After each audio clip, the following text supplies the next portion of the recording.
Hello everyone, welcome back to a continuation of this video series on the historical criticism of Islam.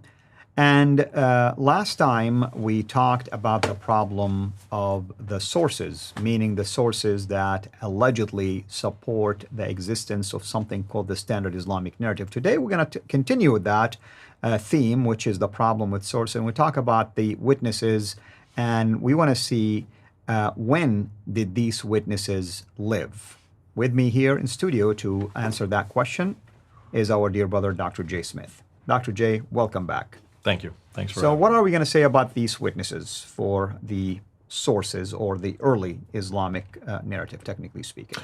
Yeah, we're going to put it on a timeline, but before we do that, I want to look at a slide. I want to look at the slide of a map. So let's take a look at this map here. This is the area we're interested in. So, what am I talking about? Well, let's just look at Muhammad's empire. So there's Muhammad's empire, the brown area. That was the part of that is really what we want to talk about. We want to talk about that brown area. This is the Hijaz that is primarily in those two cities. You can see Mecca and Medina there. That's where it all takes place. And his empire, by the time he died in 632, remember the caliphate comes into creation in 624. 2 years after he moves Medina, he introduces the caliphate. So from 624 up until 632, the last 8 years of his life, that brown area was conquered. But after he dies in 632, then you have Abu Bakr, Umar, Uthman, and Ali, known as the Rashidun period. So 632 to 661, the next 30 years, is when you have these, what we call the four rightly guided caliphs. Abu Bakr, 632 to 634, Umar, 634 to 644, Uthman, 644 to 656, and then Ali, 656 to 661, when then Muawiyah comes over and he destroys and kills Ali at the Battle of Siffin and then introduces the Umayyad Caliphates. But I'm not interested in, really I'm only interested in that period up to 661. So let's look at the map again. That's the Rashidun period that we're going to introduce as well. Now, after that, then comes the Umayyad period, and that is in purple there. See the purple there? That is when Muawiyah introduces the Umayyad period, which continues right up until the Abbasids take over around 750. So basically a 100 years period. But we really want to look at the brown area and the orange area. That's the area where everything happened. That's the area where all Islam began, where Muhammad lived, where the Quran was revealed, where Mecca existed, and the people called Muslims also lived and flourished. Okay? To do that, everything we know about that area, everything we know about this, if you look here, this brown and the orange area that we're looking at, if that takes, everything that we want to zero in on should have been written down almost immediately, right? You would think.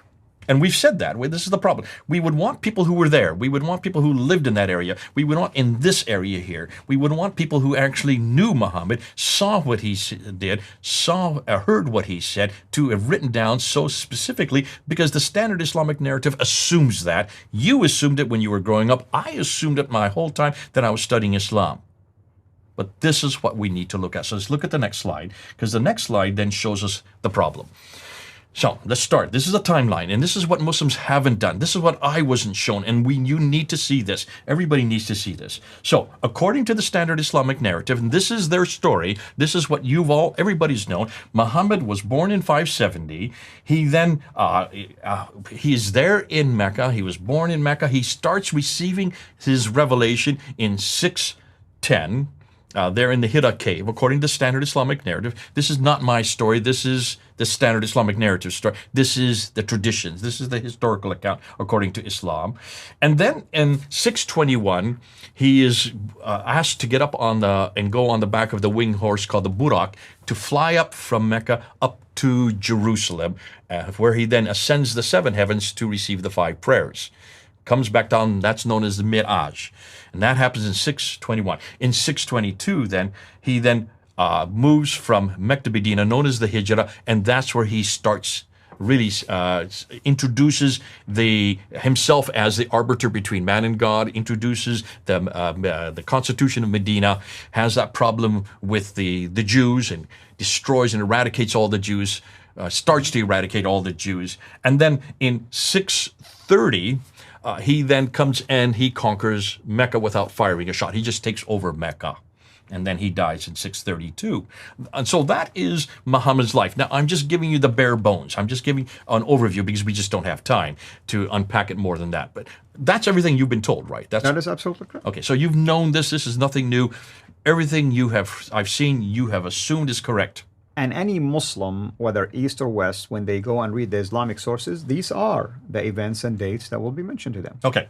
After him comes Abu Bakr, and he's from 632 to 634. He dies peacefully. Nothing much happens. There is an expansion of the borders under his. But really, it's Umar where much of the expansion takes place, where they start pushing out, going across North Africa, going across to the east, what is today Iraq and Iran, all the way up to Afghanistan. That's where the borders are really being pushed, and the empire really takes shape. That happens in that 10-year period. He is killed, and of course, Uthman then takes over. And so Uthman taking over, it is he that is responsible for the compilation of the Quran in 652. The Quran that we have in our hands today is his. He then is killed in 656, very violent part-time of the world, and then Ali takes over. And Ali only lasts for about 5 years before he is killed at the Battle of Siffin. So this is the standard Islamic narrative. That's their story. Everything you've seen on this graph, on this timeline, you have been told were written down by people who knew him, who were there, who participated with him, who understood this or actually knew these caliphs, or were written by those who were in the courts of these caliphs, right? That's what you've been told. That's what I've been told. That's what I have assumed. Here's the problem. Let's look at this next graph. Islam was fully formed in Hijaz by 661, right? So, how do we know all of the above is correct, and where did it come from? Well, let's go right to the next graph, because this is what we have not been told. This is what I was not told until I was studying under Gerald Haunting. It was Gerald Haunting that actually introduces to me in 1994. Okay, let's go back to the graph, and here you see. So Muhammad dies in 632, we're told. Then we are given his biography. Everything we know about Muhammad, everything about what he did, where he went, what he said, all these things that we know about his life, we are told are written by this man, Ibn Ishaq. You've been told that. I've been told that. That's the Sirah. Mm-hmm. The problem is, nothing was written by Ibn Ishaq. We have nothing from him. Not a thing. No book, no manuscript, not even a fragment. We have everything from this guy here, Ibn Hisham. Mm-hmm. And this guy dies in 833. Ibn Ishaq dies in 765.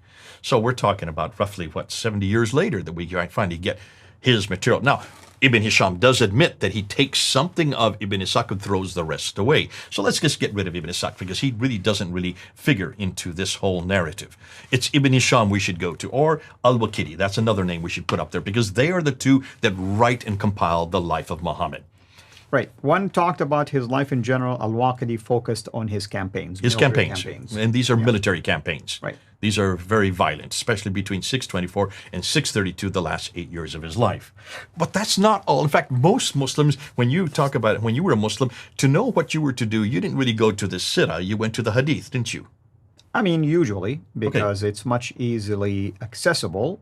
Believe it or not, not a whole lot of Muslims go and invest the time to read all of the Sirah of Ibn Hisham. But it's the Hadith that tell you how to walk, talk, eat, drink, sleep, everything you're to do. That's true.